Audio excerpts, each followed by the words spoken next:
কাছাকাছি 3 বছর হতে চললো আমি কিন্তু এই মিষ্টিটা দোকান থেকে কিনে খাইনি। আর যে সমস্ত মিষ্টি আছে মোটামুটি কিনে খাওয়া হয়, কিন্তু এই মিষ্টিটা আমি কিন্তু কিনে একদমই খাইনি, কারণ আমি এটা নিজে বানিয়ে ফেলি আর দোকানের মতোই হয়ে যায় মোটামুটি। তো দেখতেই পাচ্ছেন মিষ্টিটা কতটা পারফেক্টভাবে তৈরি হয়েছে, কোনো রকমভাবে চুপসেও যায়নি, শক্ত হয়ে যায়নি বা ভেঙেও যায়নি। তো আমি যতবারই বানিয়েছি এইভাবেই কিন্তু বানিয়ে নিয়েছি, একদম দোকানের মতো করেই বানিয়েছি। খেতে কিন্তু দুর্দান্ত লাগে, একদম দোকানের মতোই লাগে।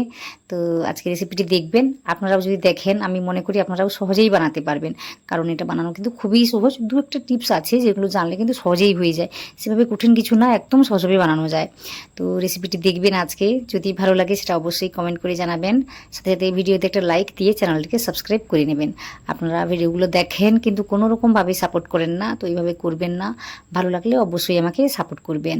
আর মিষ্টিগুলোকে দেখতেই পাচ্ছেন কতটা স্পঞ্জিভাবে তৈরি হয়েছে, জালিদারভাবে তৈরি হয়েছে, আর ভীষণ সফট হয়েছে। তো আশা করি আপনাদের সব কিছুই ভালো লাগবে। তো রেসিপিটি প্রথম থেকে শেষ পর্যন্ত অবশ্যই দেখবেন। তো এখানে দেখতেই পাচ্ছেন 1 লিটার দুধ আমি নিয়েছি, তো এটাকে গরম করে নিচ্ছি। দুধটা না ভালোভাবে গরম হয়ে যাওয়ার পর এইভাবে কিন্তু উপচে পড়ে গিয়েছিল, তো সেটাই আমি দেখাচ্ছি। তো মোটামুটি একবার গরম হয়ে গেলেই বা ফুটে উঠলেই কিন্তু হয়ে যাবে, সেভাবে অনেকটা সময় ধরে কিন্তু গরম করতে হয় না। তো এইদিকে একটা লেবু নিয়েছি, আপনারা চাইলে ভিনেগার দিয়েও কিন্তু এই ছানাটাকে কাটিয়ে নিতে পারেন। তো এখানে আমি গ্যাসটাকে অফ করে দেবো, দেখতেই পাচ্ছেন এইভাবে ফুটে উঠেছে মোটামুটি। তো আমি অফ করে দেওয়ার পর 1 মিনিট বা 2 মিনিট থেমে যাব। তারপর কি করব, এখানে ওই যে লেবুর রসটাকে আমি পুরোটাই নিয়েছি, মোটামুটি যতটা আমার লাগবে নিয়েছি, নেওয়ার পর ওতে একটু জল মেশাবো। তো এইভাবে জল মিশিয়ে ছানাটিকে কাটিয়ে নিলে কিন্তু একদম স্পঞ্জি বা সফটভাবে ছানাটি কাটিয়ে নেওয়া যায়। আর এই সময় কিন্তু গ্যাসের ফ্লেমটা একদমই অফ বলতে পারেন। আমি অফ করে দেওয়ার পর এইভাবে অল্প অল্প করে দিচ্ছি আর এইভাবে মেশাচ্ছি। তো মোটামুটি একটু সময় নিয়ে ছানাটিকে কাটালে কিন্তু ওই যে বললাম ভীষণই সফটভাবে ছানাটি পাওয়া যায়। তো অবশ্যই এইভাবে বুঝে শুনে কাজটি করে নিতে হবে। আর দুধটা কিন্তু কাটতে শুরু করেছি। তো এইভাবে মোটামুটি একটু সময় নিয়ে ছানাটিকে আমি কাটিয়ে নেব।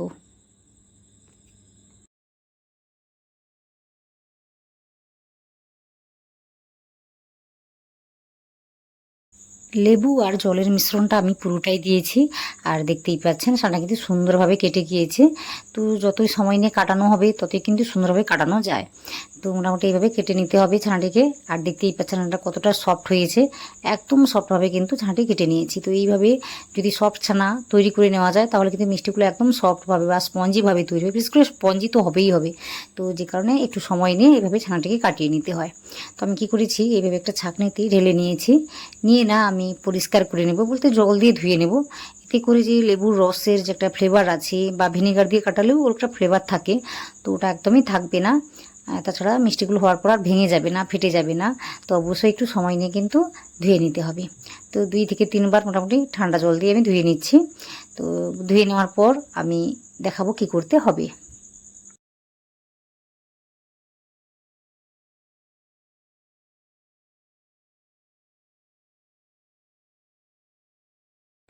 তো বেশ কয়েকবার কিন্তু আমি জলটাকে দিয়ে ভালোভাবে ছানাটিকে ধুয়ে নিয়েছি।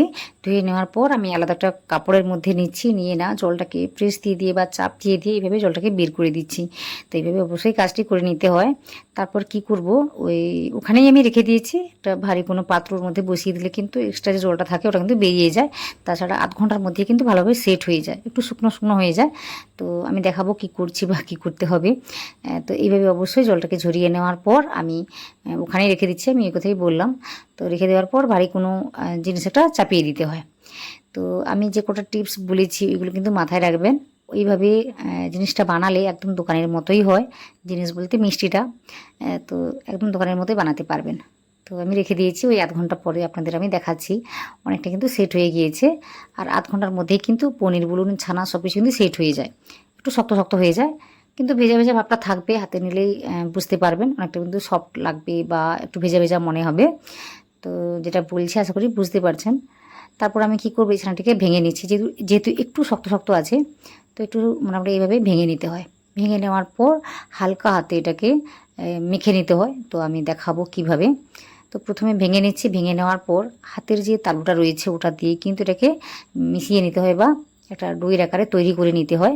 এতে করে একদম স্মুথভাবে কিন্তু ডোটা তৈরি হয়ে যায়। তো দেখতে পাবেন। তো মোটামুটি একটু সময় নিয়ে এটাকে করে নিতে হয় এইভাবে, না হলে কিন্তু মিষ্টিগুলো পরে ফেটে যায়।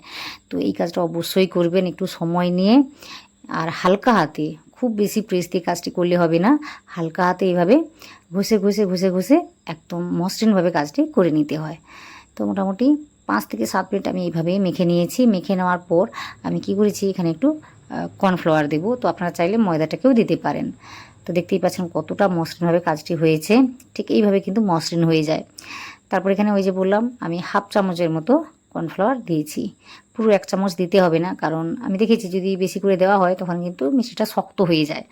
তো অল্প করে দিতে হয়। এটা দেওয়ার কারণ একটাই, এই মিষ্টিগুলো একদম মসৃণভাবে তৈরি হবে, না হলে কিন্তু ভেঙে যায় বা একটু এবড়ো খেবড়ো লাগে বাইরে থেকে, ততটাও ভালো লাগে না দেখতে। সে কারণে অল্প করেই দিয়েছি। আপনারা চাইলে কিন্তু এখানে হাফ চামচের মতো ময়দাটাকেও দিতে পারেন, তখন কিন্তু ভেঙে যাওয়ার ভয়টা একদমই থাকে না। তো আজকে ময়দা ছাড়াই কিন্তু মিষ্টিগুলোকে বানাবো। তো অ্যারারুট থাকলে ওটাও হাফ চামচ দিতে পারেন কর্নফ্লাওয়ারের বদলে। তো যেটাই থাকবে সেটাই দিতে পারেন। ওই যে বললাম বেশি হয়ে গেলে কিন্তু তখন শক্ত শক্ত হয়ে যায়, ফেটে যায় বা পরে খেতে ভালো লাগে না, ভেতরে শক্ত থেকে যায়। আমি এটা দেখেছি। তো হাফ চামচের মতোই দিলাম, ওটা দিয়ে ভালোভাবে মিশিয়ে নিচ্ছি। তো মোটামুটি বলতে পারেন 8 থেকে 10 মিনিট কিন্তু সময় নিয়ে মেশাতেই হবে। আর এইভাবে ঘষে ঘষে হাতের তালু দিয়ে কাজটি করে নিতে হবে। একদম মসৃণভাবে বলতে স্মুথভাবে কাজটি করে নিতে হবে। তো এখান থেকে কয়েকটা লেচি বা গোল্লাগুলোকে তৈরি করে নেওয়ার জন্য এইভাবে আমি শেপটাকে দিচ্ছি বা সমান ভাগে ভাগ করে নিচ্ছি। তো যেইভাবে শেপটা দিতে চাইবেন ছোট বড় করে, তো ওটা বুঝে শুনি মোটামুটি। তো এইভাবে প্রথমে ভাগ করে নেবেন। ভাগ করে নেওয়ার পর এইভাবে গোল্লা পাকিয়ে নিতে হবে। তো আজকে মোটামুটি খুব বেশি ছোট করেও বানাবো না, খুব বেশি বড় করেও বানাবো না। তো দেখতে পাবেন কিভাবে কি করি। একদম এইভাবে আমি গোলাগুলোকে তৈরি করে নিয়েছি। আর কোনো রকম ক্র্যাক বা ফাটল যেন না কিছুই থাকে সেদিকে খেয়াল করতেই হবে। তো দেখতেই পাচ্ছেন কতটা স্মুথভাবে তৈরি হয়েছে। যদি ছানা একদম পারফেক্টভাবে কাটিয়ে নেওয়া হয় তখন দেখবেন যে এইভাবে সুন্দরভাবে মিষ্টিগুলো তৈরি হয়ে যায়। ছানাটার আমি দেখেছি ছানার মধ্যে কোনো রকম কী বলবো খুঁত থাকলেই কিন্তু তখনই মিষ্টিটা খারাপ হয়ে যায়। তো ছানা কাটানোর যা কিছু নিয়ম আমি বলে দিয়েছি, ওইগুলো শুনবেন বা ওইভাবে কাটাবেন, দেখবেন একদম দোকানের মতোই কিন্তু মিষ্টিগুলো তৈরি হয়ে যায়। তো একদম স্মুথ করে আমি গোলাগুলোকে তৈরি করে নিয়েছি। দেখতেই পাচ্ছেন কোনো রকম ক্র্যাক বা ফাটল কিছুই নেই। তো অবশ্যই এইভাবে গোলাগুলোকে তৈরি করে নিতে হবে। আর যদি দেখেন যে ফেটে ফেটে যাচ্ছে তখন আর একটু সময় নিয়ে মেখে নিতে হবে। আর যদি কী বলবো একটু ভয়ে থাকেন যে যদি ফেটে যায় কী হবে, তখন ওই হাফ চামচের মতো ময়দা মিশিয়ে দেবেন। আর একটা কথা, যদি এই গোলাগুলোকে পাকানোর সময় দেখেন একটু শক্ত শক্ত লাগছে বা ডোটাকে তৈরি করার সময় যদি দেখেন যে শক্ত শক্ত মনে হচ্ছে, তখন হাফ চামচের মতো জলটাকে কিন্তু দিতে পারেন। তাহলে কিন্তু একদম সফট হয়ে যায় আর মিষ্টিগুলো সহজেই বানাতে পারবেন। তো আশা করি সব কিছুই বলে দিয়েছি আমি বা বুঝতে পেরেছেন আপনারা। তো ওইদিকে মিষ্টিগুলোকে বানিয়ে নিয়েছি আর এদিকে ওই সিরাপটাকে বানাচ্ছি। তো এখানে আমি 2 কাপ চিনি নিয়েছি। তো আপনারা চাইলে 1.5 কাপও নিতে পারেন। তো একটু বেশি করে দিয়েছি, তারপর দিয়েছি জল। তো এখানে 4 কাপের মতোই দিয়েছি, 2 কাপ চিনি 4 কাপ জল। তো দিয়ে ভালোভাবে ফুটিয়ে নিয়েছি। চিনিটা একদম গলে গিয়েছে, তারপর এভাবে ফুটে উঠেছে। তো একদম টকবকে করে যখন ফুটছে তখন আমি কী করেছি, একটা মিষ্টি দিয়েছি। দিয়ে না একটু সময় থেমে যাব, থেমে যাওয়ার পর আবার একটা দেবো। তো একটু সময় পরে পরে আমি দিচ্ছি। তো এইভাবে কাজটি করলে কিন্তু এই যে জলটা ফুটছে এটা কিন্তু একদম থেমে যায় না। তো দেখতেই পাচ্ছেন এইভাবে অবশ্যই কাজটি করে নিতে হবে বুঝে শুনে। তো এইভাবে একটার পর একটা আমি দিচ্ছি। আর দেখুন কতটা জল আছে ওটা দেখে কিন্তু কাজটি বা বুঝে শুনে কাজটি করে নিতে হবে। খুব বেশি জলের পরিমাণটা হয়ে গেলে তখন আবার মিষ্টিগুলো ফেটে যায়, আর খুব বেশি কম হয়ে গেলেও কিন্তু ফেটে যায় বা কি বলবো নিচে লেগে লেগে যায়। তো বুঝে শুনে কাজটি করবেন। তো এখানে মোটামুটি সব কিছু ঠিকঠাক আছে। যেহেতু আমি ছোটো করে একটা পাত্র নিয়েছি যে জন্য জলটা একদমই ঠিক আছে। ছড়ানো পাত্র নিলে কিন্তু জলের পরিমাণটা বেশি করে লাগে আর তখনই কিন্তু মিষ্টিগুলো ফেটে যায়। তো জায়গাটা যেন ছোট হয় মিষ্টিগুলো বানানোর সময় সেদিকে একটু খেয়াল করবেন। একটু উঁচু দিকে পাত্র নেবেন আর ছোট করে নেবেন, তাহলে কিন্তু মিষ্টিগুলো সহজেই হয়ে যায়। তো আমি ডেকে রান্নাটি করছি কারণ এই ফেনাটা যেন উপরে থাকে মিষ্টিগুলোর, সেদিকে একটু লক্ষ্য করে আমি কাজটি করে নিচ্ছি। সেই জন্য আমি একটু ঢেকে রান্নাটিকে করে নিচ্ছি। তো দেখতেই পাচ্ছেন যখন উপচে পড়ছে ফেনাটা তখন আমি কি করেছি, নামিয়ে নিয়েছি ঢাকনাটিকে। তো এইভাবে মোটামুটি আমি 10 মিনিট রান্না করেছি আর বারবার আমি চেক করে নিচ্ছি সিরাপটা ঘন হয়ে যাচ্ছে বা কি। ঘন হয়ে গেলে কিন্তু একটু গরম জল আলাদা করে মেশাতে হয়।